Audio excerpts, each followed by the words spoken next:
All right, well, tonight the playing field is dead set, even as Donald Trump is closing in that gap with Hillary Clinton. In fact, a new Quinnipiac poll out earlier today declares the race, quote, too close to call. In a head-to-head matchup, Hillary Clinton's capturing 47% of the vote compared to Donald Trump's 46%.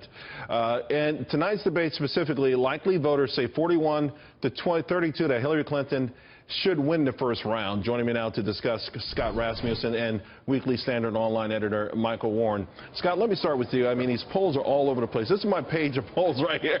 I couldn't keep up. Right? It's like SurveyMonkey, Reuters, Q-Poll. You're making this too difficult. If you look back over the last couple of weeks, the trend has been all in Donald Trump's favor, but it's not been that he's surging to a lead. He's closing the gap, and it's very close right now. You see that story in the national polls.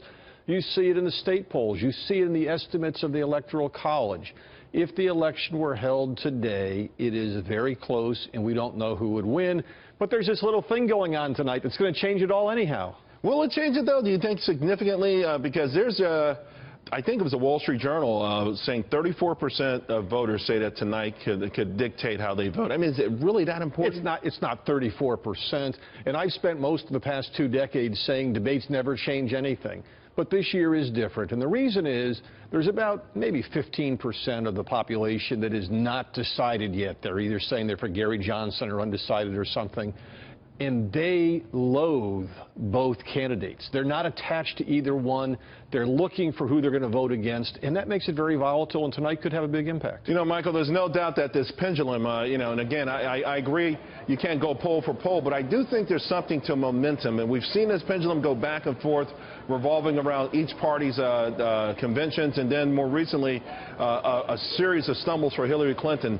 There's no doubt Donald Trump has the momentum right now.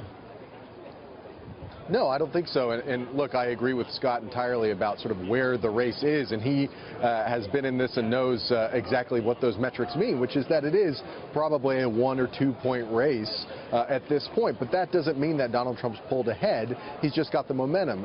You know, this last month or so of the campaign, a lot of events like tonight's debate, like a lot of unforeseen events, like some of the terrorist attacks we've seen over the last couple of weeks, can have the, can affect those numbers in a way that we haven't seen in the past, exactly for the reasons that Scott said, which is that everybody knows both of these candidates. They don't like either of these candidates, and so they're really sort of moving with the wind, that 15%, based on who seems like they're more in command or more likable at any given moment. So, Scott, having said that, we know that the official topics for tonight, there's a good chance, though, that we can get off course real quick with this thing. Who's the most pressure on right now? Everyone agrees, and it's pretty obvious Donald Trump has the momentum. But having said that, Hillary hasn't lost as much ground as that. She's just sort of been static, right? I mean, she's in the mid-40s. Yeah, if you go into the 9th inning of a baseball game and it's tied, you say, who's the most pressure on? It's equal, and that's where we are right now.